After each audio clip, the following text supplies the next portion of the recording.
Welcome to Sharp Factory's Quick Start video tutorial series. On this video, we're going to be talking about how to apply sorting to our queries.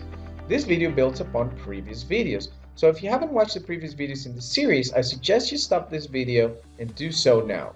On our previous video, we created the orders controller and the orders view to be able to show a list of orders. In this video, we're going to expand on that sample and we're going to order our list based on several pieces of data. So let's look at what we did in our last video. Let's fire up our application and let's click on the orders link.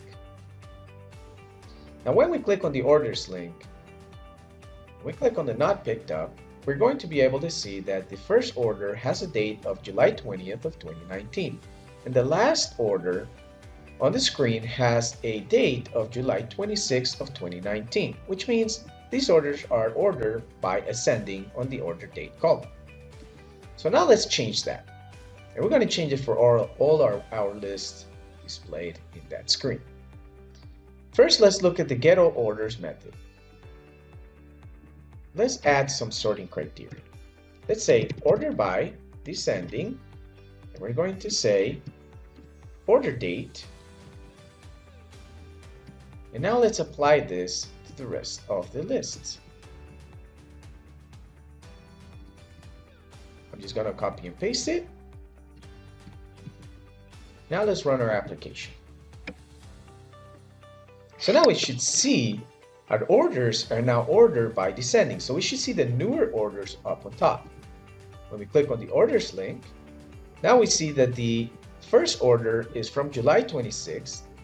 And the last order is from July 20th, effectively ordering all our orders descending by order date. Next, we want to be able to order our list based on the customer ID because we want to be able to see all the orders for customer ID grouped up on the screen, but within that customer we still want to be able to see the orders ordered by descending on the order date. So we're going to add an extra criteria for ordering our list. So we're going to say order by, and we're going to say customer ID. So now we're effectively ordering ascending by customer ID and descending by order date. So let's apply this criteria to all our lists. Just going to copy and paste it. Now let's see what the effect of this is on the screen. Fire up our application again and click on the orders link.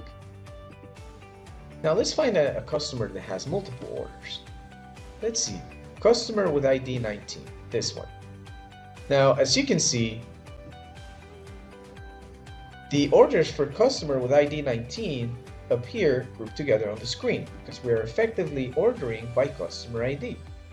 And within the customer, we still see that the first order is July 26th and the last order is July 22nd. So we're showing the newest order first. So we're effectively ordering by customer ID and then by order date. And that's it. That's how simple it is to apply sorting to our queries using the Sharp Factory framework. Please don't forget to subscribe to our channel and thank you for watching.